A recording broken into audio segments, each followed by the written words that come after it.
வணக்கம். செய்தித்தாளில் பார்த்தா ராம ஜன்மபூமியில் நடந்த ஒரு அந்த திருட்டுக்கள், உண்டியல் வசூல், நகை திருட்டு, இப்படி டெய்லி ஒரு ஒரு நியூஸாக வந்துக்கிட்டு இருக்கு. எல்லோருக்குமே ஒரு அதிர்ச்சி. ஏன்னா ஒரு நம்பிக்கை வைத்து, கடவுள் மேல் நம்பிக்கை வைத்து அந்த இடத்துக்கு போய் காணிக்கையை செலுத்தக்கூடிய அந்த இடத்துலையே இப்படி ஒரு ஊழல் அப்படின்னு இருக்கும்பொழுது ஒரு பெரிய ஒரு கவலைக்குரிய விஷயம். ஆனால் இப்படிப்பட்ட விஷயங்கள் வந்து இப்போ இல்லை, ராமாயண காலத்திலேயே ராமர் இருக்கும் பொழுதே நடந்தது அப்படின்னு நினைக்கும்பொழுது அது ரொம்ப ஒரு ஆச்சரியகரமான விஷயமா இருக்குது. ஒரு சமயத்தில் ராமருடைய ராஜ்யத்தில் நாய் ஒன்று விடாமல் குலைச்சிக்கிட்டே இருக்குது. குலைச்சிக்கிட்டே இருந்த உடனே ராமர் கேட்குறாரு, ஏன் இப்படி நாய் குலைச்சிக்கிட்டு இருக்கு? அப்போ அந்த காவலாளி என்ன சொல்கிறேன்னா, நாய் வந்து உங்களை பார்க்க வந்து உள்ளே வரணும்னு வந்து என்கிட்ட பர்மிஷன் கேட்குது. ஆனால் நாய் எப்படி உள்ளே வர்றது அப்படின்னோடனே ராமர் சொல்கிறார், யாராக இருந்தாலும் என்னுடைய தர்பாரில் வந்து எல்லாத்துக்குமே நியாயம் உண்டு. அதனால் நாயை உள்ளே அனுப்புனோன்னா நாய் வருது. நாய் வாயிலெல்லாம் ஒரே ரத்தம், உடம்புலெல்லாம் அடி. அப்போது நாய் வந்து ராமரை பார்த்து மனித குரலில் பேசுதான், இந்த மாதிரி ராமா எனக்கு நியாயம் வேணும். ராமர் கேட்குறாரு, என்ன ஆச்சு உனக்கு, ஏன் இப்படி அடிபட்டிருக்கு, என்ன நியாயம் வேணும் அப்படின்னோடனே அந்த நாய் வந்து ஒரு ராமரை பார்த்தோன்னே, நான் வந்து சாப்பிட்டுக்கிட்டு இருந்தேன்.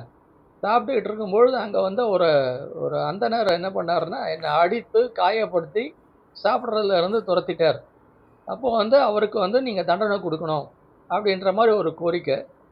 ராமர் சொல்கிறார், கண்டிப்பாக உனக்கு நியாயம் கிடைக்கும், அந்த அந்தணரை கூட்டிக்கிட்டு வா அப்படின்னு காவலாளியை சொன்னோன்னே, காவலாளியும் போய் அந்தணரை கூட்டிக்கிட்டு வரான்.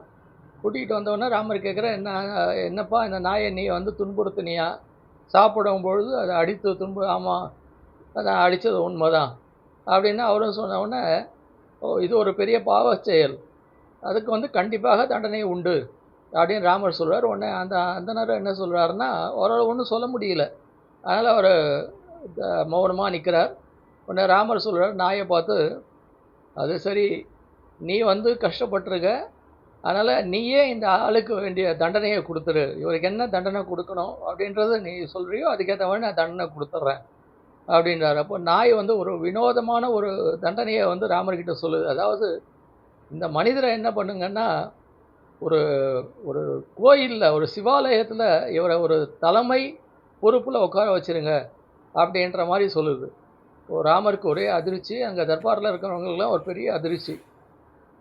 ஏன் இப்படி ஒரு தண்டனை கொடுன்னா அவருக்கு ஒரு பதவி கொடுன்ற மாதிரி நீ கேட்குறியே, இதுக்கு என்ன காரணம் அப்படின்ற மாதிரி ராமர் கேட்குறார். அதுக்கு அந்த நாய் சொன்ன விளக்கத்தை வந்து நம்ம அடுத்த பகுதியில் பார்க்கலாம். நன்றி, வணக்கம்.